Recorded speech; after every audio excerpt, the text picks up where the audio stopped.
ಎಲ್ಲರಿಗೂ ನಮಸ್ಕಾರ. ಬೆಳಗಾವಿ ಗಡಿ ಭಾಗದಲ್ಲಿಯ ಇತ್ತೀಚಿನ ಬೆಳವಣಿಗೆಗಳನ್ನು ನೋಡಿದ್ರೆ ಯಾಕೋ ನನಗೆ ಒಂದು ರೀತಿಯಿಂದ ಆತಂಕ, ಕಳವಳ ಮೂಡ್ತಾ ಇದೆ. ನಾವು ಗಡಿ ಭಾಗದಲ್ಲಿ 40 ವರ್ಷಗಳ ಹಿಂದಿನ ಪರಿಸ್ಥಿತಿ ಮತ್ತೆ ನಿರ್ಮಾಣ ಆಗ್ತಾ ಇದೆ ಅಂತ ನನಗೆ ಅನಿಸ್ತಾ ಇದೆ.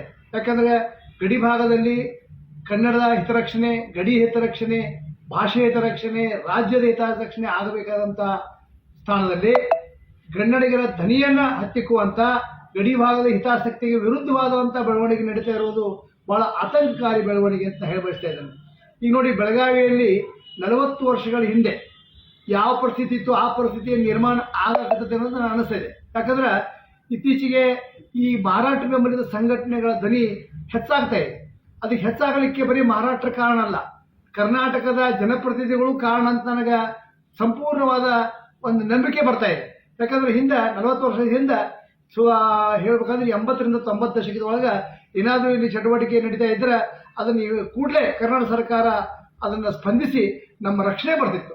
ಇವತ್ತು ಒಬ್ಬ ಬಸ್ ಕಂಡಕ್ಟರ್ ಮೇಲೆ ಹಲ್ಲೆ ಆದಾಗ ಅವನ ರಕ್ಷಣೆಗೆ ಹೋಗಬೇಕಾದಂಥ ರಾಜ್ಯ ಸರ್ಕಾರದ ಪ್ರತಿನಿಧಿಗಳಿರ್ಬೋದು, ರಾಜ್ಯ ಸರ್ಕಾರ ಇರ್ಬೋದು, ಅದು ಯಾಕೋ ಹಿಂದೇಟಾಗ್ತಾ ಇದ್ದಾರೆ. ತಿರುಗಿ ಅವನ ಮೇಲಿನ ಪೋಕ್ಸೋ ಕಾನೂನನ್ನು ಅನ್ವಯಿಸಿ ಮತ್ತೆ ಅವನ ಮೇಲೆ ಕೇಸ್ ಮಾಡುವಂಥ ಒಂದು ಬೆಳವಣಿಗೆ ನಡೀತಾ ಇದೆ. ಇದು ಬಹಳ ಖಂಡನೀಯ. ಮತ್ತು ಬೆಳಗಾವಿಯಲ್ಲಿ ಹಿರಿಯ ಅಧಿಕಾರಿಗಳು ಸಹಿತ ನಮ್ಮ ರಕ್ಷಣೆಗೆ ಬರ್ತಾ ಇಲ್ಲ. ನಾವೇನಾದರೂ ಹೇಳಕ್ ಹೋದೀವಿ, ಮಾರಾಟ ಬೆಂಬಲಿತ ಸಂಘಟನೆಗಳು ಹಿಂಗೆ ಮಾಡ್ತಾ ಇದ್ದೇವೆ ಅಂದರೆ ನಾವು ಕಾನೂನು ಪ್ರಕಾರ ನಡ್ಕೋತೀನಿ, ಕಾನೂನು ನೋಡ್ತೀನಿ ಅಂತ ಹೇಳುವಂಥ ಪ್ರತಿಕ್ರಿಯೆ ಅವರಿಂದ ಬರ್ತಾ ಇದೆ.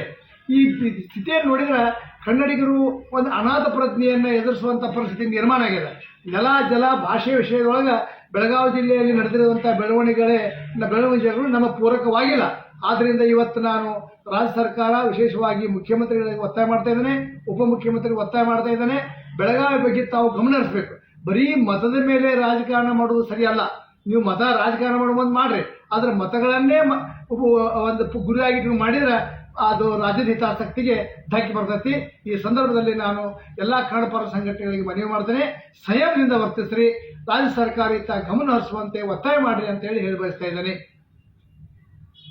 ಇದು ಈ ಕ್ಷಣದ ಸುದ್ದಿ. ಹೆಚ್ಚಿನ ಸುದ್ದಿಗಳಿಗಾಗಿ ಸುವರ್ಣ ಜನನಿ ನ್ಯೂಸ್ ಚಾನೆಲ್ ಅನ್ನು ಲೈಕ್ ಮಾಡಿ, ಶೇರ್ ಮಾಡಿ, ಸಬ್ಸ್ಕ್ರೈಬ್ ಮಾಡಿ ಹಾಗೂ ಕಮೆಂಟ್ ಮಾಡುವುದನ್ನು ಮರಿಬೇಡಿ.